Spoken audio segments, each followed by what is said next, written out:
श्री राधे राधे गोविंद गोविंद राधे। हे जय जय जय राधा रमण, जय जय नवल किशोर, जय गोपी चित चोर प्रभु, जय जय माखन चोर। श्री राधे राधे गोविंद गोविंद राधे। प्यारे भगवत चरण अनुरागियों, श्रीमद् भागवत महापुराण के द्वादश स्कंद के द्वितीय अध्याय तक की कथा हम लोगों ने सुनी। आज हम तृतीय अध्याय में राज्य, युग, धर्म और कलयुग के दोषों से बचने का उपाय, नाम संकीर्तन सुनेंगे। श्री सुखदेव जी कहते हैं, श्री सुखदेव जी कहते हैं, हे परीक्षित, जब पृथ्वी देखती है कि राजा लोग मुझ पर विजय प्राप्त करने के लिए उतावले हो रहे हैं, तब वह हंसने लगती है। क्यों हंसती है? अरे कहती है, कितने आश्चर्य की बात है कि ये राजा लोग जो स्वयं मौत के खिलौने हैं, मुझे जीतना चाहते हैं। अरे राजाओं से यह बात छिपी नहीं है कि वे एक ना एक दिन मर जाएंगे, फिर भी वे व्यर्थ में ही मुझे जीतने की कामना करते हैं। सचमुच इस कामना से अंधे होने के कारण ही वे पानी के बुलबुले के समान क्षणभंगुर शरीर पर विश्वास कर बैठते हैं और धोखा खाते हैं। वे सोचते हैं कि हम पहले मन के सहित अपनी पांचों इंद्रियों पर विजय प्राप्त करेंगे और अपने भीतरी शत्रुओं को वश में करेंगे, क्योंकि इनको जीते बिना बाहरी शत्रुओं को जीतना कठिन है। इसके बाद अपने शत्रु के मंत्रियों, अमात्यों, नागरिकों, नेताओं और समस्त सेनाओं को भी बस में कर लेते हैं। जो भी हमारे विजय मार्ग में कांटे बोएंगे, उसे हम अवश्य जीत लेंगे। इस प्रकार धीरे धीरे क्रम से सारी पृथ्वी हमारे अधीन हो जाएगी और फिर तो समुद्र ही हमारे राज्य की खाई का काम करेंगे। इस प्रकार वे अपने मन में अनेकों आशाएं बांध लेते हैं। हे परीक्षित, उन्हें यह बात बिल्कुल नहीं सोचती कि उनके सिर पर काल सवार है। यहीं तक नहीं, जब एक द्वीप उनके वश में हो जाता है, तब वे दूसरे द्वीप पर विजय प्राप्त करने के लिए बड़ी शक्ति और उत्साह के साथ समुद्र यात्रा करते हैं और अपने मन को, इंद्रियों को वश में करके लोग मुक्ति प्राप्त करते हैं। परंतु ये राजा लोग उनको वश में करके भी थोड़ा सा भूभाग ही प्राप्त करते हैं। इतने परिश्रम और आत्मसंयम का यह कितना तुच्छ फल है। अरे परीक्षित, पृथ्वी कहती है कि बड़े बड़े मनु और उनके वीर पुत्र मुझे ज्यों की त्यों छोड़कर जहां से आए थे वहीं खाली हाथ लौट गए। अरे मुझे अपने साथ, पृथ्वी कहती है कि मुझे अपने साथ न ले जा सके। अब ये मूर्ख राजा मुझे युद्ध में जीतकर वश में करना चाहते हैं। अरे जिनके चित्त में यह बात दृढ़ मूल हो गई है कि यह पृथ्वी मेरी है, उन दुष्टों के राज्य में मेरे लिए पिता, पुत्र और भाई भाई भी आपस में लड़ बैठते हैं। वे परस्पर इस प्रकार कहते हैं कि ओ मूढ़, यह सारी पृथ्वी मेरी है। आज भी हम गांव में देखते हैं, कहते हैं कि यहाँ तक खेत मेरा है। यह मेड़ जो मेड़बंदी हुई है, यह आपने मेरे खेत में की है और मुकदमा होता है। कई वर्षों बीत जाते हैं, लेकिन उसका निर्णय नहीं निकल पाता है और लड़ते लड़ते ही स्वर्ग सिधार जाते हैं, तब जाकर के फैसला आता है। इसी प्रकार से कह रही हैं पृथ्वी मैया कि इस प्रकार राजा लोग एक दूसरे को कहते सुनते एक दूसरे से स्पर्धा करते हैं और मेरे लिए एक दूसरे को मारते हैं और स्वयं एक दिन मर मिटते हैं। पृथु, पुरुरवा, गाद, नहुस, भरत, सहस्त्रबाहु, अर्जुन, मानधाता, सगर, राम, खटवांग, धुंधुमार, रघु, तृणबिंदु, ययाति, सरयाति, संतनु, गए, भगीरथ, कुलेवाश, कुकुस, नल, नृग, हिरण्यकशिपु, वृत्तासुर, लोकद्रोही, रावण, नमुच, शंबर, भामासुर, हिरणाक और ताड़कासुर तथा और बहुत से दैत्य एवं शक्तिशाली नरपति हो गए। और ये सब लोग सब कुछ समझते थे, सूर थे, सभी ने दिग्विजय में दूसरों को हरा दिया था, किंतु चीन दूसरे लोग इन्हें न जीत सके, परंतु सबके सब मृत्यु के ग्रास बन गए। राजन, उन्होंने अपने पूरे अंतःकरण से मुझसे ममता की और समझा कि यह पृथ्वी मेरी है, परंतु विकराल काल ने उनकी लालसा पूरी न होने दी। अब उनके बल, पौरुष और शरीर आदि का कुछ पता ही नहीं है, केवल उनकी कहानी मात्र शेष रह गई है। ये परीक्षित, संसार में बड़े बड़े प्रतापी और महान पुरुष हुए हैं। वे लोकों में अपने यश का विस्तार करके यहाँ से चल बसे। मैंने तुम्हें ज्ञान और वैराग्य का उपदेश करने के लिए ही उनकी कथा सुनाई। यह सब वाणी का विलास मात्र है। अरे, इसमें परमार्थिक सत्य कुछ भी नहीं है। यह घर मेरा है, यह मकान मेरा है, यह दुकान मेरी है, यह खेत मेरा है। इस प्रकार यह तो केवल वाणी का विलास मात्र है, वास्तव में परमार्थिक सत्य कुछ भी नहीं है। भगवान श्री कृष्ण का गुणानुवाद समस्त अमंगलों का नाश करने वाला है। बड़े बड़े महात्मा उसी का गान करते रहते हैं। जो भगवान श्री कृष्ण के चरणों में अनन्य प्रेममयी भक्ति की लालसा रखता हो, उसे नित्य निरंतर भगवान के दिव्य गुणानुवाद का ही श्रवण करते रहना चाहिए। राजा परीक्षित ने पूछा, भगवान, मुझे तो कलयुग में रास रास दोष ही दिखाई दे रहे हैं। उस समय लोग किस उपाय से उन दोषों का नाश करेंगे? और इसके अतिरिक्त युगों का स्वरूप, उनके धर्म कल्प की स्थिति और प्रलय के मान एवं सर्वव्यापक सर्वशक्तिमान भगवान के काल रूप का भी यथावत वर्णन कीजिए। तब सुखदेव जी कहते हैं, हे परीक्षित, सतयुग में धर्म के 4 चरण होते हैं। वे चरण हैं सत्य, दया, तप और दान। उस समय के लोग पूरी निष्ठा के साथ अपने अपने धर्म का पालन करते हैं। अरे, धर्म स्वयं भगवान का स्वरूप है। सतयुग के लोग बड़े संतोषी और दयालु होते हैं। वे सबसे मित्रता का व्यवहार करते हैं और शांत रहते हैं। इंद्रियां और मन उनके बस में रहते हैं और सुख दुख आदि द्वंद्वों के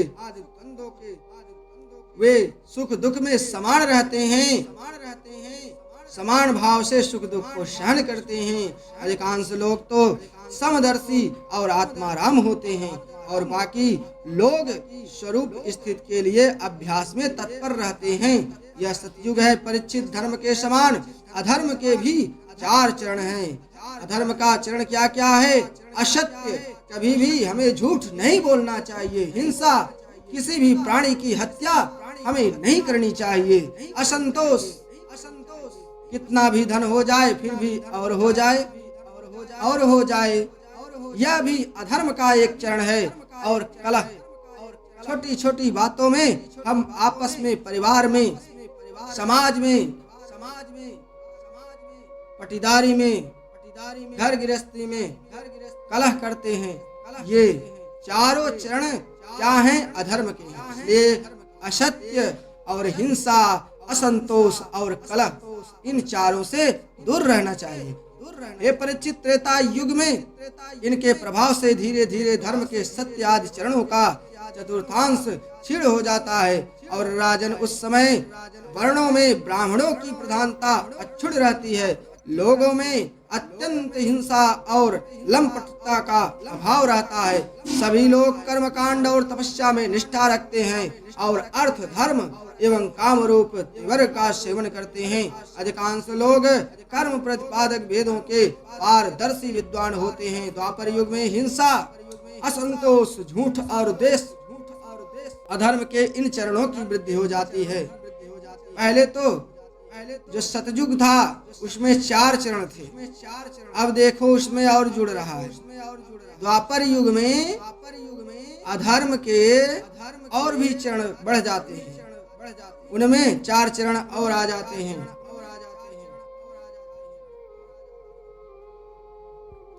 जिसके कारण जो है वे 4 चरण क्या हैं द्वापर युग में? हिंसा, असंतोष, झूठ और द्वेष, अधर्म के इन 4 चरणों की वृद्धि हो जाती है एवं उनके कारण धर्म के चारों चरण तपस्या, सत्य, दया और दान आधे आधे क्षीण हो जाते हैं। यहाँ पर केवल उन्हीं 4 चरणों से धर्म के 4 चरण क्षीण होते हैं। मैंने 4 चरण जो बताया था वो नहीं, धर्म के जो चरण हैं तपस्या, सत्य, दया और दान, ये चारों चरण इन अधर्म के चारों चरणों के कारण द्वापर युग में क्षीण होते हैं। उस समय के लोग बड़े तपस्वी, कर्मकांडी और वेदों के अध्ययन अध्यापन में बड़े तत्पर होते हैं। केवल आधे आधे क्षीण होते हैं, इसलिए उस समय के लोग यशस्वी, कर्मकांडी और वेदों के अध्ययन अध्यापन में बड़े तत्पर होते हैं। और लोगों के कुटुंब बड़े बड़े होते हैं। प्रायः लोग धनाढ्य एवं सुखी होते हैं। उस समय वर्णों में क्षत्रिय और ब्राह्मण 2 वर्णों की प्रधानता रहती है द्वापर युग में। और कलयुग में तो अधर्म के चारों चरण अत्यंत बढ़ जाते हैं। ये चारों चरण पहले तो थोड़े थोड़े बढ़े थे, आधे आधे, अब इसमें तो अत्यंत बढ़ रहे हैं कलयुग में। और उनके कारण धर्म के चारों चरण क्षीण होने लगते हैं और उनका चतुर्थांश ही बच रहा रहता है। अंत में तो उस चतुर्थांश का भी जब घोर कलिकाल आता है तो उसका भी लोप हो जाता है। कलयुग में लोग लोभी, दुराचारी और कठोर हृदय के होते हैं। वे झूठ मूठ एक दूसरे से बैर मोल ले लेते हैं एवं लालसा, तृष्णा की तरंगों में बहते रहते हैं। उस समय अभागे लोगों में शूद्र, केवट आदि की ही प्रधानता रहती है। कलयुग के समय में केवट और शूद्र आदि की ही प्रधानता रहती है। सभी प्राणियों में 3 गुण होते हैं, सत्व, रज और तम। काल की प्रेरणा से समय समय पर शरीर, प्राण और मन में उनका ह्रास और विकास भी हुआ करता है। अरे जिस समय मन, बुद्धि और इंद्रियां सत्व गुण में स्थित होकर अपना अपना काम करने लगती हैं, उस समय कलयुग का उस समय सतयुग समझना चाहिए। किस समय? जिस समय सत्व गुण में स्थित होकर अपना अपना काम सभी इंद्रियां, मन, बुद्धि करने लगते हैं, उस समय सतयुग समझना चाहिए। और सत्व गुण की प्रधानता के समय मनुष्य ज्ञान और तपस्या से अधिक प्रेम करने लगता है। अरे जिस समय मनुष्यों की प्रवृत्ति और रुचि धर्म, अर्थ और लौकिक पारलौकिक सुख भोग की ओर होती है तथा शरीर, मन एवं इंद्रियां रजोगुण में स्थित होकर काम करने लगती हैं, बुद्धिमान परीक्षित समझना चाहिए कि उस समय त्रेता युग अपना काम कर रहा है। अरे जिस समय लोभ, असंतोष, अभिमान, दंभ और मत्सर आदि दोषों का बोलबाला हो और मनुष्य बड़े बड़े उत्साह तथा रुचि के साथ सकाम कर्मों में लगाना चाहते हैं, उस समय द्वापर युग समझना चाहिए। अरे अवश्य ही रजोगुण और तमोगुण की मिश्रित प्रधानता नाम ही द्वापर युग है। अरे जिस समय झूठ, कपट, तंद्रा, निद्रा, हिंसा, विषाद, शोक, मोह, भय और दीनता की प्रधानता हो, उसे तमोगुण प्रधान कलयुग समझना चाहिए। कलयुग में हिंसा, निद्रा, विषाद, शोक, मोह, भय, झूठ, कपट, तंद्रा, दीनता की प्रधानता, ये सब कलयुग ऐसा हो तो उस समय समझ लो कि कलयुग का ही काल चल रहा है। जब कलयुग का राज होता है तब लोगों की दृष्टि क्षुद्र हो जाती है।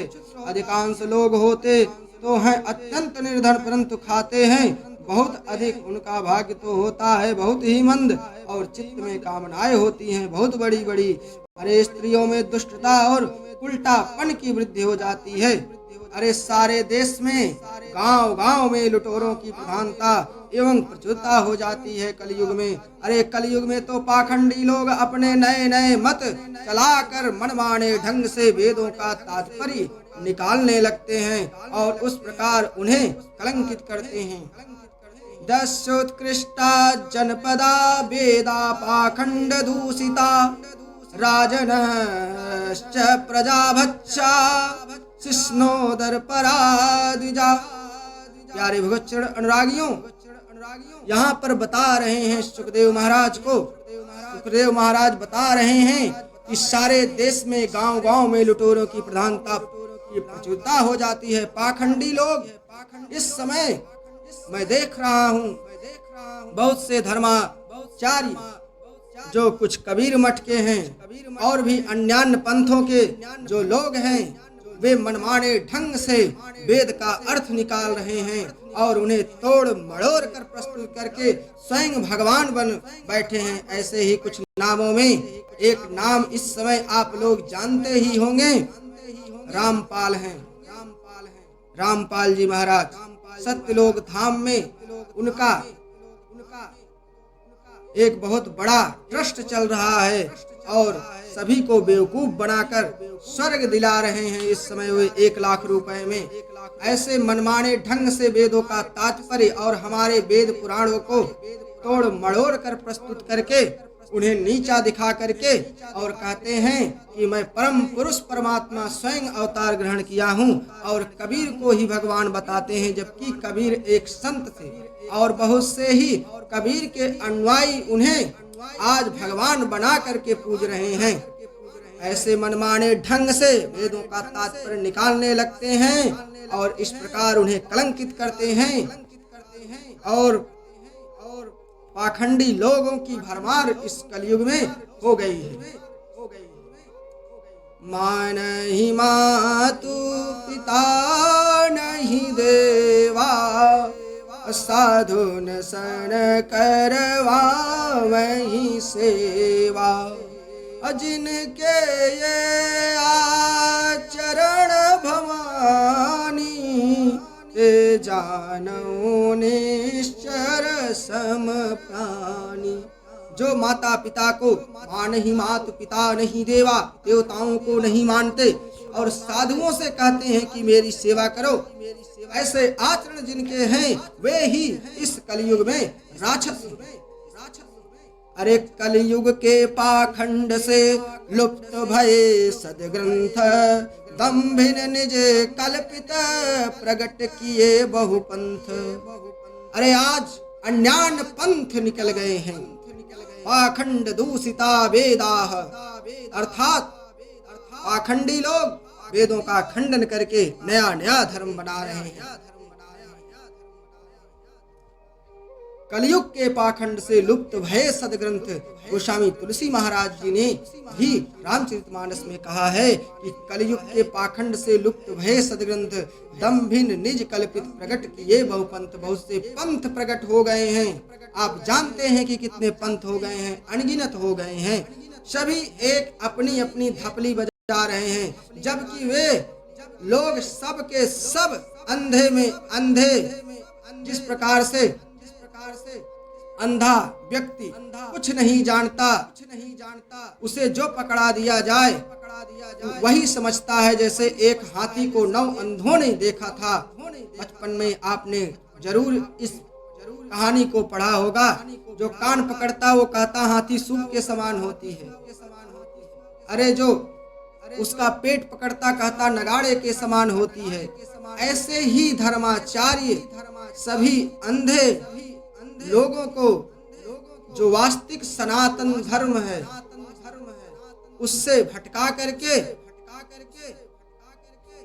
अपने पाखंड रूपी धर्मों में उन्हें फंसाते चले रहे। स्वयं तो नरक में जाएंगे और उन्हें भी नरक में ले जाएंगे।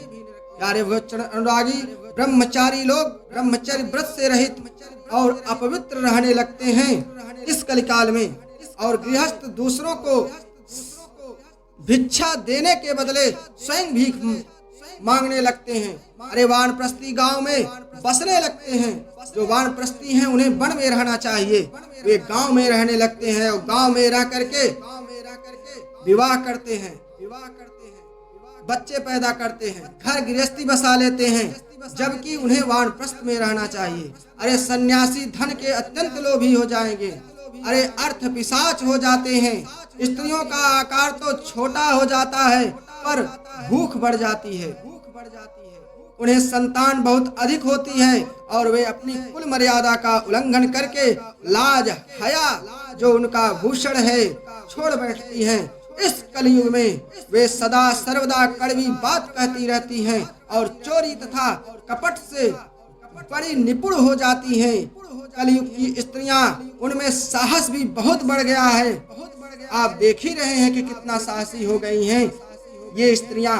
व्यापारियों के हृदय अत्यंत क्षुद्र हो जाते हैं। वे कौड़ी कौड़ी से लिपटे रहते हैं और छदाम छदाम के लिए धोखाधड़ी करने लगते हैं।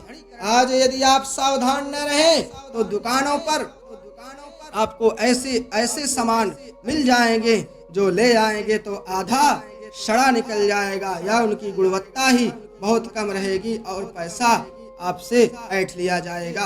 और तो क्या आपत्ति काल न होने पर भी तथा धनी होने पर भी वे निम्न श्रेणी के व्यापारियों को, अरे जिनकी सत्पुरुष निंदा करते हैं, ठीक समझने और अपनाने लगते हैं।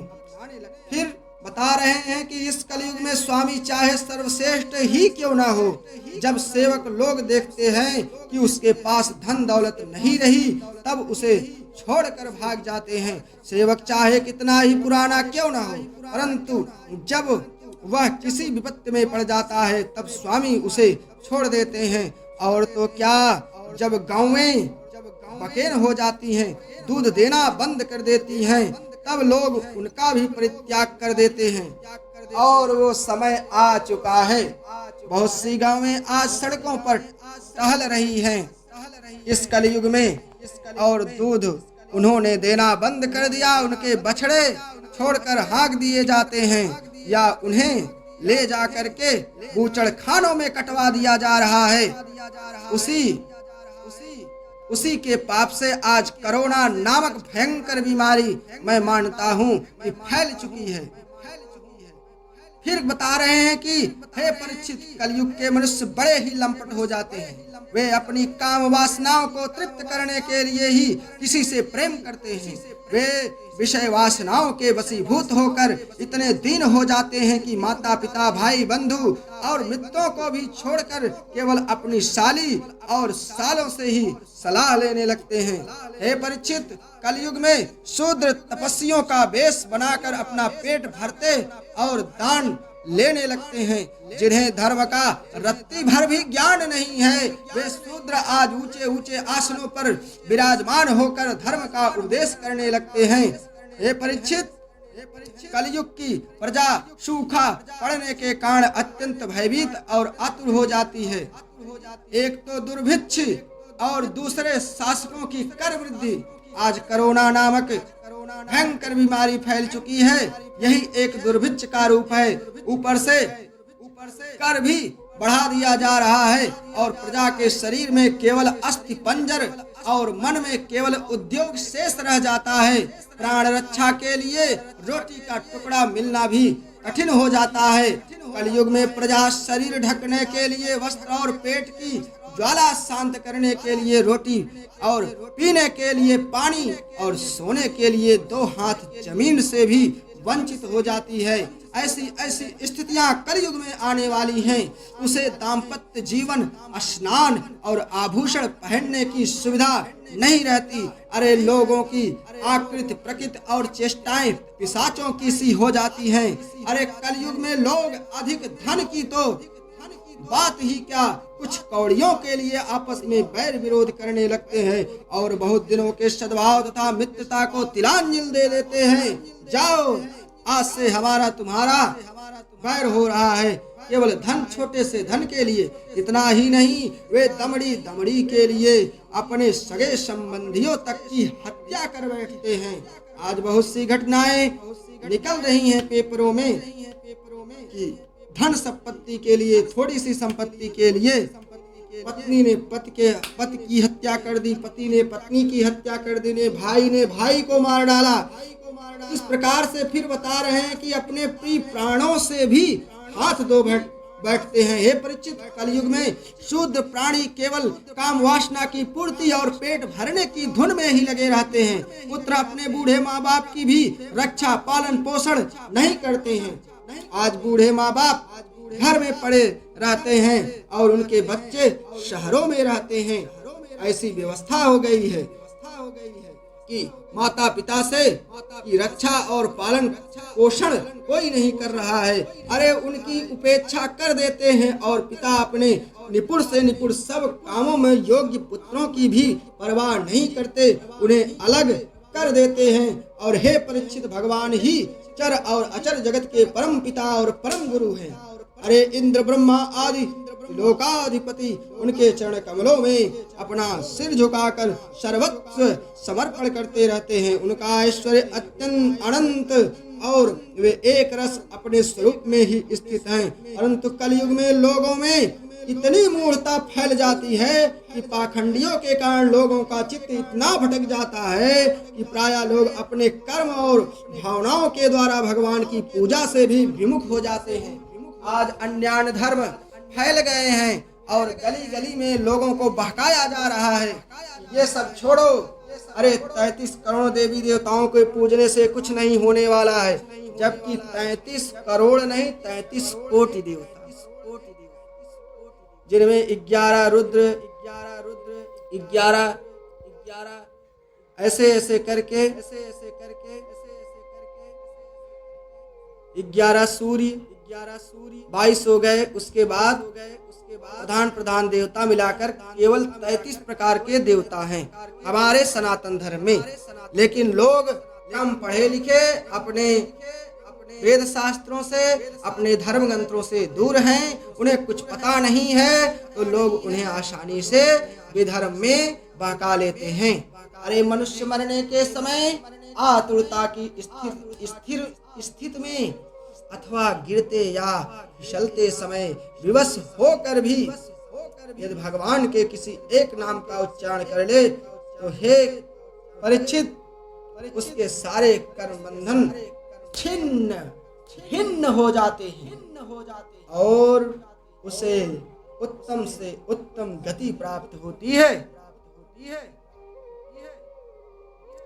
हे परीक्षित,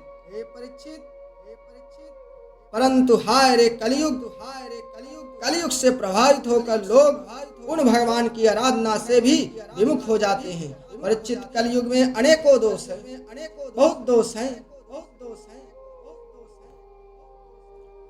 कुल सभी वस्तुएं दूषित हो जाती हैं। कलयुग में स्थानों में भी दोष की प्रधानता हो जाती है।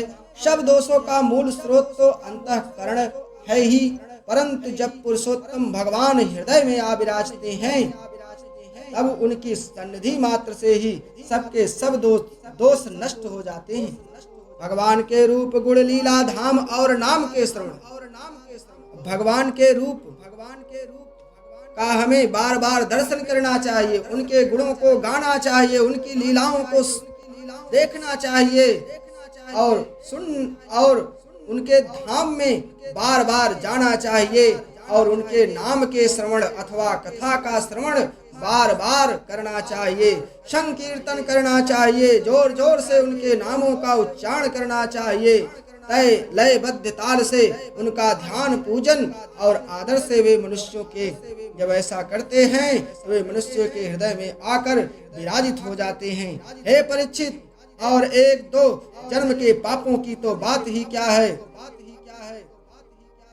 सन्मुख होई जीवा मोई जबही जन्म कोटि अगनास ही तबहि।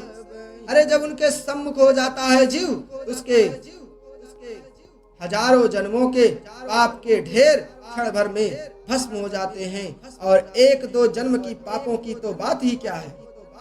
जैसे सोने के साथ संयुक्त होकर अग्नि उसके धातु संबंधी मलिनता आदि दोषों को नष्ट कर देती है, वैसे ही साधकों के हृदय में स्थित होकर भगवान विष्णु उनके अशुभ संस्कारों को सदा के लिए मिटा देते हैं। हे परीक्षित, विद्या, तपस्या, प्राणायाम, समस्त प्राणियों के प्रति मित्र भाव, तीर्थ स्थान, व्रत, दान और जप आदि किसी भी साधन से मनुष्यों के अंतःकरण की वैसी वास्तविक शुद्धि नहीं होती जैसी शुद्धि भगवान पुरुषोत्तम के हृदय में विराजमान हो जाने पर होती है। हे परीक्षित, अब तुम्हारी मृत्यु का समय निकट आ गया है। अब सावधान हो जाओ, पूरी शक्ति से और अंतःकरण की सारी वृत्तियों से भगवान श्री कृष्ण को अपने हृदय सिंहासन पर बैठा लो। ऐसा करने से अवश्य ही तुम्हें परम गति प्राप्त होगी। अरे जो लोग मृत्यु के निकट पहुंच रहे हैं, उन्हें सब प्रकार से परम ऐश्वर्यशाली भगवान का ही ध्यान करना चाहिए।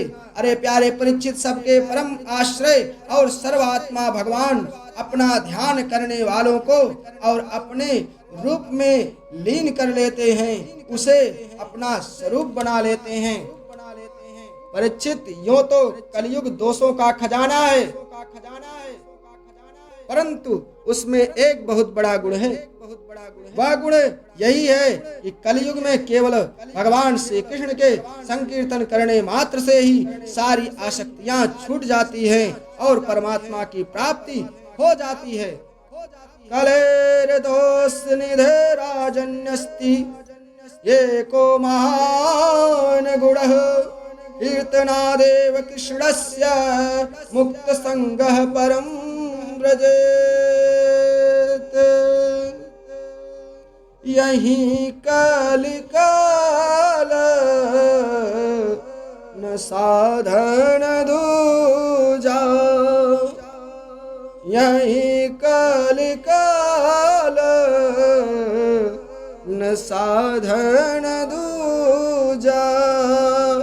जोगाय जप तप व्रत और पूजा।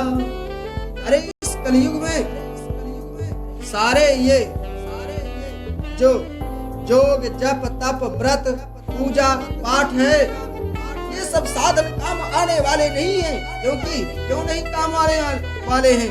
क्योंकि जितनी शुद्धता से, जितनी कर्मठता से, जितनी निष्ठा से और जितनी शुद्ध हृदय की भावना से इन सब कर्मों को करना चाहिए, वे हमारे पास कलयुग के दोषों से शायद पहले हो गए हैं। इसलिए राम ही सुमिरी गाई रामई संतत भजिया राम गुण ग्रामई। इसलिए वही यहाँ पर इसी श्लोक का मानो गोस्वामी तुलसीदास ने श्री रामचरितमानस के अंतिम दोहों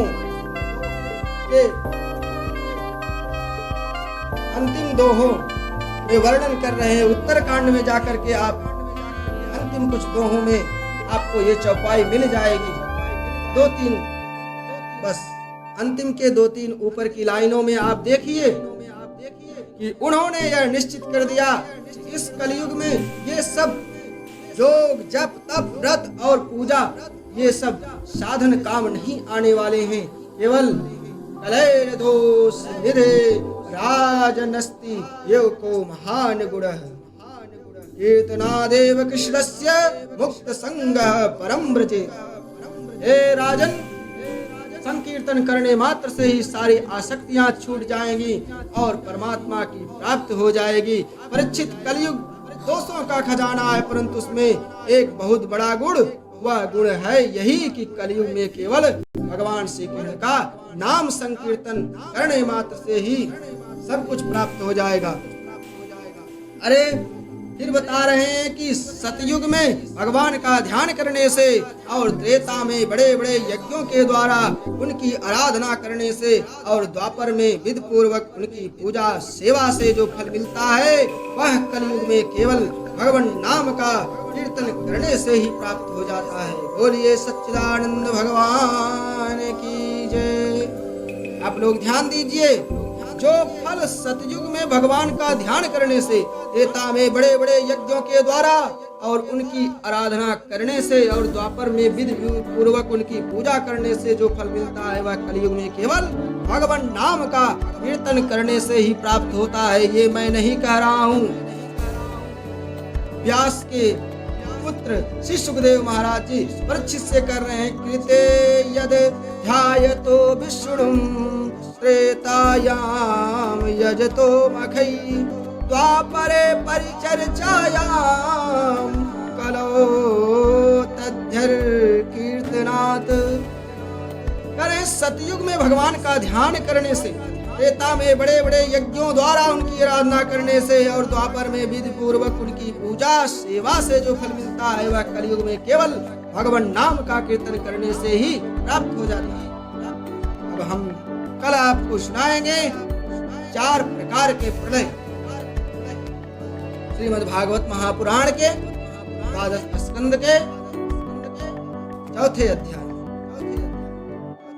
सर्वे भवन्तु सुखिनः सर्वे सन्तु निरामयाः सर्वे भद्राणि पश्यन्तु मा कश्चित् दुर्भाग् भवेत्। प्यारे भोजन अनुरागियों, आप भक्ति गंगा के संगम चैनल को सब्सक्राइब करें और इस प्लेलिस्ट में जाकर के इस अमृतमय श्रीमद् भागवत महापुराण का श्रवण करें।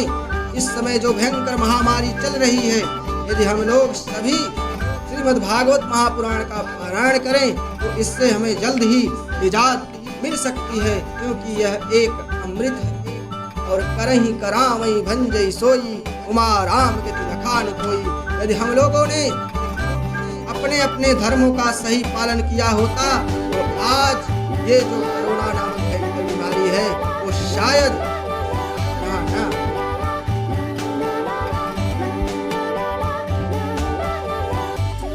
राधे राधे